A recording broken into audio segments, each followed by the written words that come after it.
Welcome back. और एक अच्छी खबर है, पॉजिटिविटी है कि कोरोना के जो केसेस हैं उनमें कमी देखने में आ रही है और कोरोना वबा जो है पसपाई का सिलसिला उसकी जारी है।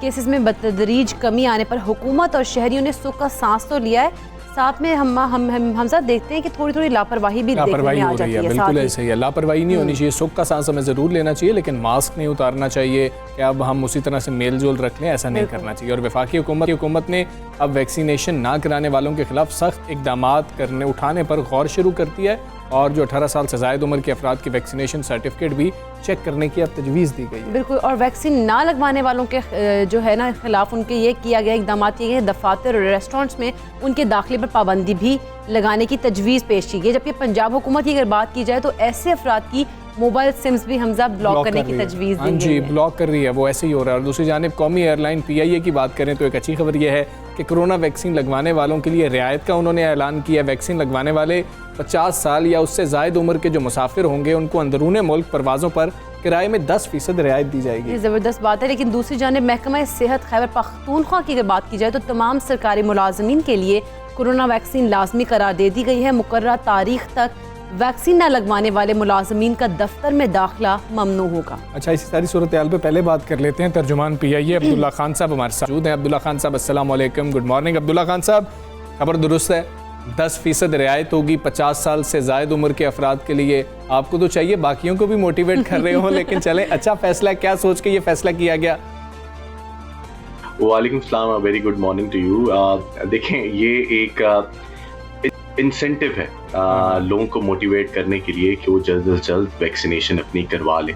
अभी भी आपको पता है कि हमारे मुल्क में वैक्सीनेशन का नंबर बहुत ज़्यादा कम है और रिजल्टेंटली शायद नॉर्मली इस चीज़ का हमें अंदाज़ा नहीं होता। लोग कहते हैं जी मेरी चॉइस है, मैं लगवाना चाहूँ या नहीं लगवाना चाहूँ, लेकिन आपके ऊपर जो सफरी पाबंदियाँ लगी हुई हैं उनकी एक बुनियादी वजह यह है कि पाकिस्तान में वैक्सीनेशन के नंबर जो है वो बहुत ज़्यादा कम है। हमारे रीजन के ममालिक भले उनकी आबादियाँ कम हो लेकिन वो अपनी 50-60% आबादियों को वैक्सीनेट करवा चुके हैं। पाकिस्तान में अनफॉर्चुनेटली इनका नंबर शायद 10% को भी नहीं अभी प्रॉपर्ली जो है वो टच कर पाया। तो हमें बहुत सारा एफर्ट लेना है। This is kind of a motivation जो कि हमने तमाम लोगों के लिए किया है कि जी अगर वो वैक्सीनेटेड हैं और अगर वो 50 साल से ऊपर हैं तो अपना सर्टिफिकेट लेके हमारे पास आएँ और हमसे खुसूसी रियायत इस बात के ऊपर लें। बिल्कुल अब्दुल्ला खान साहब, जिस तरह से देखा जा रहा है कि मुख्तलिफ तजावीज़ पेश की जा रही है, जो लोग वैक्सीनेटेड नहीं होते, अपने आप को वैक्सीनेटेड नहीं करवाते, उन लोगों के लिए तजावीज़ दी जा रही है कि सिम्स ब्लॉक की जाए, दाखिला ममनू किया जाए उनका दफातर में गवर्नमेंट के जो हैं। तो क्या PIA भी आगे चलकर इस तरह के इकदाम करेगा कि जो लोग वैक्सीनेटेड नहीं है या उनको वैक्सीनेशन अपना जो सर्टिफिकेट है वो नहीं दिखाया तो वो सफ़र नहीं कर सकेंगे? अच्छा, अब दो इसके पहलू हम ले लेते हैं। पहली बात तो ऑर्गेनाइजेशन जो कि अपने लोगों के लिए क्या कर रही है या अपने लोगों के ऊपर क्या कर रही है। विद इन दी ऑर्गेनाइजेशन हमें बड़ी क्लियर कट इंस्ट्रक्शंस मिल गई हैं कि हम सब ने अगले हफ्ते के अंदर अंदर वैक्सीनेशन करवानी है, सारे एम्प्लॉइज़ और उनकी फैमिलीज़ ने। और इस मकसद की खातिर PIA ने खुसूसी इक़दाम करके अपनी मेडिकल सेंटर्स में वैक्सीनेशन सेंटर लेके बनाए हैं ताकि लोगों को दुश्वारियाँ ना और यहीं पे आके कर लें। आपको जैसा मालूम है कि हमारा क्रू जो है वो ऑलरेडी सारा का सारा वैक्सीनेट हो चुका है। जहाँ तक सफ़र से रिलेटेड मामला का ताल्लुक है, देखें PIA के जहाज के ऊपर इंटरनेशनली कोई भी बंदा सफर नहीं कर सकता जब तक उसके पास PCR नेगेटिव टेस्ट ना। ये PIA की रिक्वायरमेंट भी है और उन मुल्कों की रिक्वायरमेंट भी है वहाँ पे जाने। इसके फौरन बाद अब आप ये देख रहे हैं कि जिस तरह सऊदी अरेबिया से ख़ास तौर पे ये उनकी हिदायत आ गई हैं कि जी ये 4 वैक्सीनेशन जिन्होंने करवाई हुई होंगी उनको एक्सेप्ट करेंगे। इसी तरह बाकी दीगर मुल्क जो हैं वो भी इसको फॉलो कर रहे हैं और बहुत जल्दी आप ये देखेंगे शायद अगले चंद हफ्तों के अंदर कि इंटरनेशनल ट्रैवल के लिए मैंडेटरी हो जाएगा कि आप वैक्सीनेटेड हों। तो ये एक नेचुरली प्रोग्रेशन है। लोगों को इस बात के ऊपर खुसूसी तवज्जो देनी पड़ेगी, लोगों को इस बात की अहमियत का अंदाज़ा लगाना पड़ेगा कि ये उनके अपने मफाद में है। वैक्सीनेशन करवाएं ना सिर्फ अपनी जान के लिए बल्कि अपने इर्द गिर्द के वाले लोगों के लिए भी, कि कहीं ऐसा ना हो कि आपका इम्यून सिस्टम तो शायद बहुत बेहतर हो लेकिन आप कैरियर बन के किसी और को निकाल दें जो कि इसकी वजह से बर्दाश्त ना कर सके। तो ये एक जिम्मेदारी का सबूत हम सबको देना पड़ेगा इस सिलसिले। बिल्कुल ठीक है, जिम्मेदारी का सबूत हम सबको देना पड़ेगा। बहुत अच्छा फैसला किया गया, ऐसे इंसेंटिव्स देने की हमें ज़रूरत है भी लोगों को ताकि लोग जाएं और ख़ुद को वैक्सीनेट करवाएं। अब्दुल्ला खान साहब, बहुत शुक्रिया आपका, सब सवेरे का हिस्सा बने। अब आगा खान अस्पताल से डॉक्टर फैसल महमूद साहब भी जो हैं हमारे साथ मौजूद हैं। डॉक्टर साहब को शामिल गुफ्तगू करते हैं। डॉक्टर साहब अस्सलाम वालेकुम, गुड मॉर्निंग। डॉक्टर साहब, हम देख रहे हैं कि बदतदरीज केसेस जो हैं वो नीचे आ रहे हैं, लोग भी ज़्यादा तादाद में अब ख़ुद को वैक्सीनेट करवा रहे हैं। अब ये जो सख्तियों की बात हो रही है, इंसेंटिव्स की बात हो रही है, आप क्या देख रहे हैं कि अब हम मज़ीद बेहतरी की तरफ जा रहे हैं कि हम इस पोजीशन में हैं कि हम जो है पाबंदियां भी लगा सकते हैं और इंसेंटिव्स भी दे सकते हैं, यानी कि वैक्सीन मौजूद है हमारे पास? अस्सलाम शुक्रिया। आप बिल्कुल सही कह रहे हैं। आई थिंक ये दोनों चीज़ें करनी है, यानी कि कैरेट और स्टिक दोनों। आप इंसेंटिव भी लगाएं ताकि लोग वैक्सीन लगाएं, और उसके ऊपर से आप सख्ती भी करें ताकि जो लोग प्यार मोहब्बत से नहीं सुन रहे उनके ऊपर थोड़ी सी सख्ती हो के वो वैक्सीन लगाएं। पर वैक्सीन लगाना ज़रूरी है, एंड जो भी हम तरीके इस्तेमाल कर सकें वो हमको इस्तेमाल करने की जरूरत है। बिल्कुल डॉक्टर साहब, वैसे जिस तरह से कहा जा रहा है कि कोरोना केसेस में कमी देखने में आ रही है, क्या वाकई ऐसा है या लोग फिर टेस्ट नहीं करवा रहे हैं? मैं कराची या सिंध की बात कर सकता हूँ, तो यहाँ पे केसेस में कमी तो आ रही है, अलबत्ता अस्पताल में दबाव अभी भी है कुछ हद तक। ऐसा नहीं है कि यहाँ पे बिल्कुल ही चीज़ें बेहतर हैं, बट डेफिनेटली पिछले 2 हफ्ते और अब के दरमियान निस्बतन चीज़ें कम तो हुई हैं, मगर खतरा अभी तक टला नहीं है। आई थिंक अगर बदहतियाती दोबारा शुरू करेंगे तो दोबारा से ये बढ़ना शुरू हो जाएंगे। अच्छा डॉक्टर साहब, आप क्या देख रहे हैं इस वक्त? लोग क्या वाकई मोटिवेट हुए हैं, लोग आ रहे हैं, या फिर ये हम क्योंकि हमने तमाम एज ग्रुप्स के लिए वैक्सीन खोल दी हुई है इसलिए रेट ज़्यादा ऊपर जा रहा है वही 8-10 की शरह? देखिए, इसमें 2 चीज़ें। एक तो ये जब ये 8-10 की शरह की बात करते हैं तो याद रखें कि सब लोगों के लिए जो वैक्सीन खुली है वो अभी रिसेंटली खुली है, तो ये देखना ज़रूरी है कि शुरू में जो वैक्सीनेशन जो सिर्फ 60 साल की उम्र के लोगों के लिए थी, उसकी कितनी शरह लोगों ने वैक्सीनेट कर ली है। दूसरा, इन सारे प्रोग्राम्स में यही होता है वैक्सीनेशन प्रोग्राम्स के अंदर कि शुरू में जो लोग जिनको बाकी वैक्सीन चाहिए होती है वो शुरू में बहुत सारे आते हैं, और फिर आखिर में आके आप एक टेल में आ जाते हैं जिसके अंदर वो लोग जो कि सोच रहे हैं या जो परेशान हैं वो थोड़ा देर से आते हैं। तो हमेशा आपकी एकदम से वैक्सीनेशन बढ़ती है और फिर थोड़ी सी कम होती है, और वहाँ इधर ही जब ये कम होना शुरू होती है, ये हमारा फर्ज है, ये हमारा काम है कि फिर लोगों को हम कॉल करें कि भैया आके अब प्लीज वैक्सीन कर लें। सही डॉक्टर, जिस तरह से कहा जा रहा है कि एक बार जिस तरह से कोई लोगों ने अपने आप को वैक्सीनेट करा ली, कि दूसरी बार भी उनको जरूरत होती है? ये सवाल अक्सर रोज मुझसे 2-3 लोग पूछते हैं। इसका जवाब हमको भी नहीं मालूम है, एंड प्रोबेबली कुछ महीनों में इसका भी जवाब आ जाएगा कि क्या इसकी हमको बूस्टर की जरूरत है, क्या एक वैक्सीन लगाने के बाद कोई और वैक्सीन लगाने की जरूरत है कि नहीं है। मगर अभी आई थिंक सबसे इंपॉर्टेंट मैसेज ये है कि कोई ना कोई तो लगा दें, कोई भी वैक्सीन, किसी भी वैक्सीन। अच्छा डॉक्टर साहब, एक और मसला हम देख रहे हैं, हम नंबर्स देख रहे हैं कि लोग पहली वैक्सीन मतलब पहली डोज लगवाने के लिए आए, पहली डोज लगवा कर चले गए, लेकिन सेकंड डोज के लिए वापस नहीं आए हैं। जो पहली डोज के लिए आए थे, अब हमें पता है कि वो सरकारी मुलाजमीन भी नहीं थे, कि तब तक कोई पाबंदी भी नहीं थी। आज से अगर हम 21 दिन पहले या 22 दिन पहले देख लें साइनोफार्म के लिए, या 28 दिन पहले देख लें साइनोवैक के लिए, यानी उन्होंने खुद से आके वॉलंटरली आके खुद को वैक्सीनेट करवाया था। सेकंड डोज के लिए ना आना, इसकी बड़ी वजह आप क्या समझते हैं?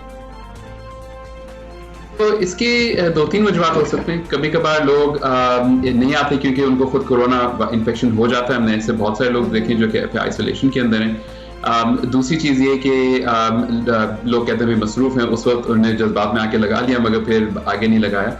और तीसरे कुछ लोग परेशान होते हैं भाई हमारा टाइम निकल गया, अब हम नहीं लगा सकते हैं। इसमें ये ज़रूरी बात बताना है कि जो हम 3 हफ्ते कहते हैं, 4 हफ्ते कहते हैं, डिपेंडिंग कौन सी वैक्सीन है, इवन 12 हफ्ते फॉर एस्ट्राजेनेका, ये कम से कम टाइम है। अगर आपका टाइम निकल गया है, अगर आप 3 हफ्ते से ऊपर हो गया, 4 से ऊपर हो गया, तो फिर भी आप जाके लगा सकते हैं। आपकी पहली वैक्सीन ज़ाया नहीं हुई, मगर जब तक आपको दोनों डोजेज नहीं लगे आप बचे भी नहीं। सो दोनों डोजेज लगाना ज़रूरी है। सही हो गया, यानी कि दोनों डोजेस लगाना हमसा जरूरी है। बिल्कुल ज़रूरी है। डॉक्टर फैसल महमूद साहब, बहुत शुक्रिया आपका। सबसे सवेरे पाकिस्तान से आप बात करें और वो ट्रेंड देख रहे हैं कि नीचे आए, लेकिन हम कराची के और सिंध के हालात को जानते हैं कि वहाँ पर जब तीसरी लहर बाकी सूबों के अंदर मौजूद थी तो सिंध के हालात बेहतर थे। वहाँ पर अब केसेस जो हैं कुछ ज़्यादा हुए थे, कंट्रोल करने की कोशिश की जा रही है वहाँ पर भी। वो एहतियात तो फिर भी हमें करनी, एहतियात तो हर हालत में करनी है। बेशक लोग वैक्सीनेटेड हो रहे हैं, उसके बावजूद भी एहतियात लाजमी है। एहतियात बहुत ज़रूरी है। जिस तरह से इकरा भी कह रही है कि आपने ख़ुद को वैक्सीनेट करवा लिया, दोनों डोजेज़ हो गई, उसके बाद भी आपने एहतियात बहुत ज़्यादा बरतनी है। और हम उम्मीद करते हैं कि हम सब जो है ख़ुद को वैक्सीनेट अब करवाएंगे और दूसरों को भी कह रहे होंगे कि भाई मैंने लगवाई थी, अल्हम्दुलिल्लाह मैं ठीक हूँ, आप लोग भी जाके ख़ुद को वैक्सीनेट करवाएं। हम कुछ तालीम की बात करते हैं, बजट है तो तालीम भी बहुत ज़रूरी है। सबसे ज़्यादा तालीम का एलिमेंट ज़रूरी है, क्योंकि कौमों की तरक्की में तालीम ही बुनियादी किरदार अदा करती है। जो कौमें इल्म की अहमियत से आगाह होकर अपने बच्चों को मयारी तालीम की फराहमी के लिए कोशिश रहती हैं वो हमेशा अक़वाम आलम में सरबलंद हो जाती है। पाकिस्तान में अगर हम देखें तो शोबा तालीम को हर बजट में नज़रअंदाज कर दिया जाता है। साल 2020-21 के दौरान कोरोना की वजह से हम देख रहे हैं कि तालीम का शोबा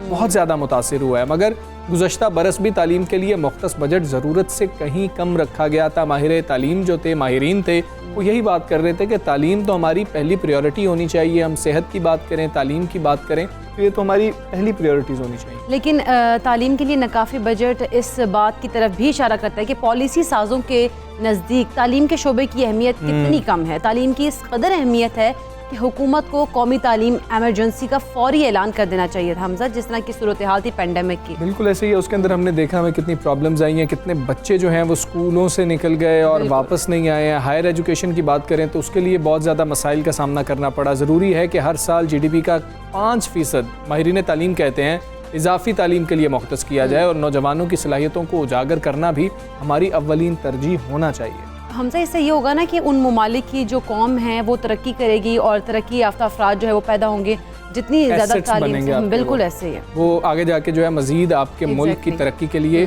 बच्चे किरदार अदा कर सकते हैं। हम हायर एजुकेशन की खुसूसी तौर पर अगर बात करें तो हमारे साथ मौजूद है पंजाब यूनिवर्सिटी के pro vice chancellor doctor Salim. अब उनको शामिल गुफ्तगू करेंगे। डॉक्टर साहब अस्सलाम वालेकुम, गुड मॉर्निंग सर। सर ये बताइएगा, तालीम की जब हम बात कर रहे होते हैं तो कभी भी बात हो, कोई गवर्नमेंट भी कर रही हो, तो तालीम हमारी प्रायोरिटी है, लेकिन जब बजट आता है तो हमें ऐसा महसूस नहीं होता। आप क्या खामियां देखते हैं, क्यों पॉलिसी मेकर्स तालीम को इतना पीछे ले जाते हैं? बहुत शुक्रिया हमजा, आपने इस अहम मौजू पर ख़ास तौर पर बजट वाले दिन इसको अपने प्रोग्राम में मौजू बनाया। सर, दुनिया ने अपने तजर्बे से, तहकीक से और तजर्बे के नताइज से ये साबित किया है अपने लिए कि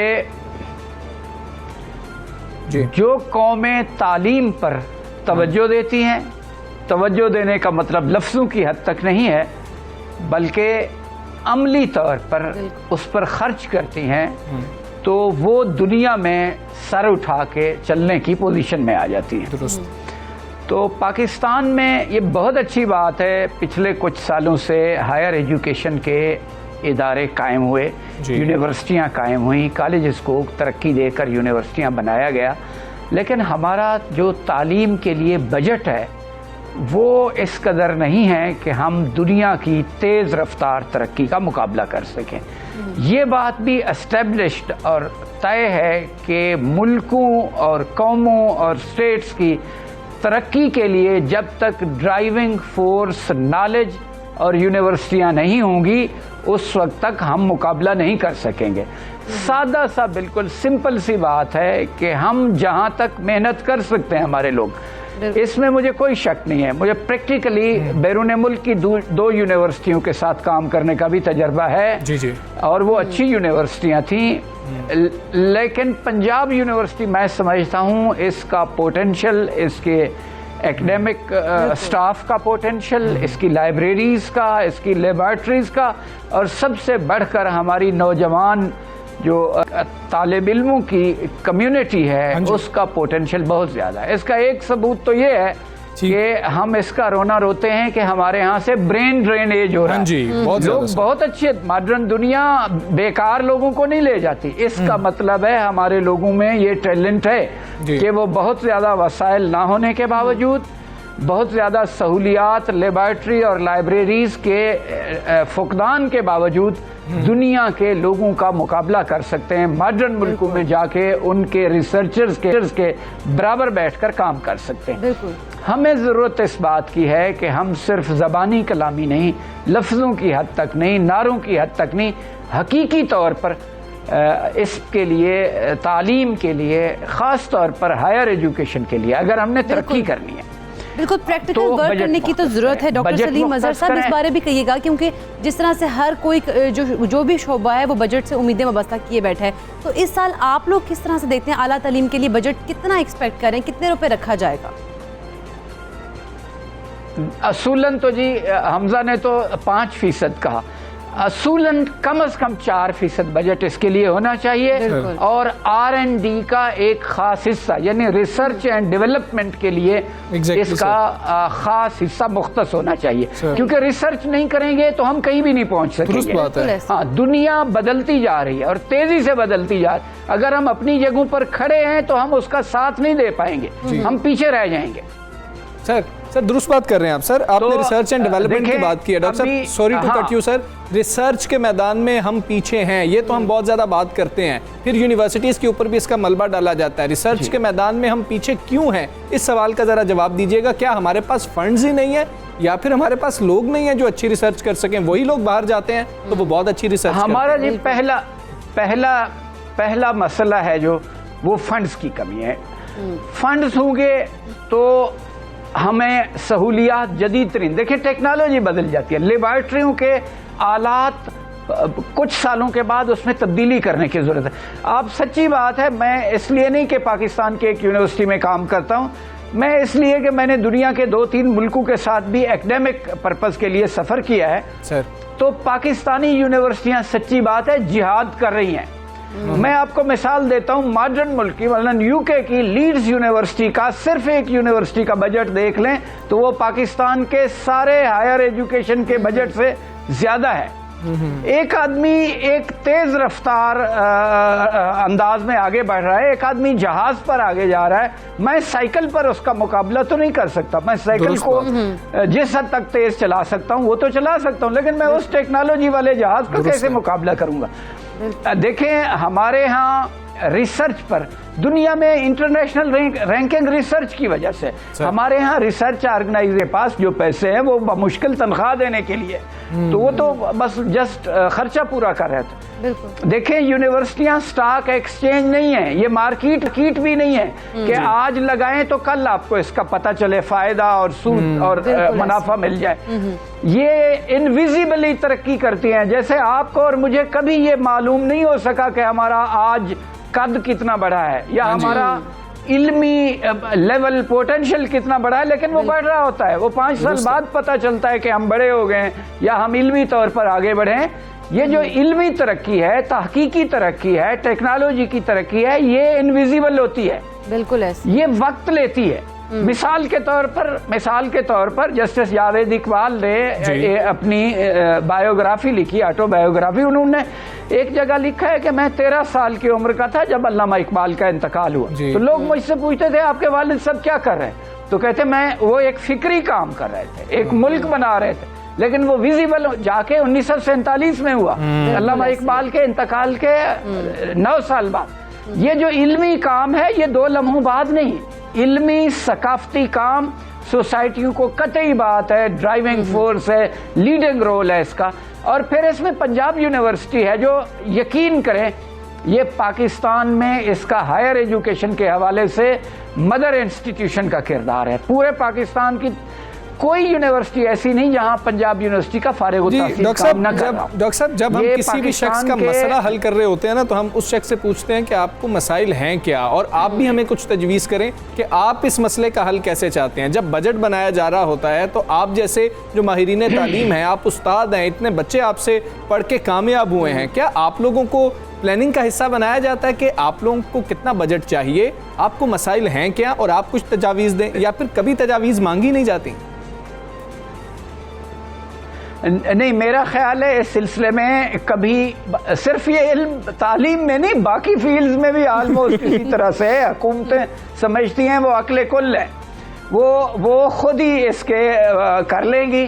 तो दुनिया अब टेक्निकल लोगों की तरफ जा रही है। टेक्निकल लोग ही बुनियादी तौर पर समझते हैं कि मसाइल क्या है और उसका हल क्या है। अच्छा, पूछे बगैर भी लोग सड़कों पर बता रहे हैं कि तालीम का बजट कम है। पूछने की तो उस वक्त जरूरत है जब पता ना हो।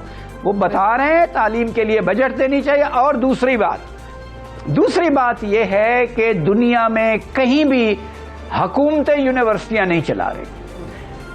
दुनिया ने यह तय किया है कि ये ऑटोनोमस इदारे हैं, इनके लोग खुद बैठ के तय करेंगे।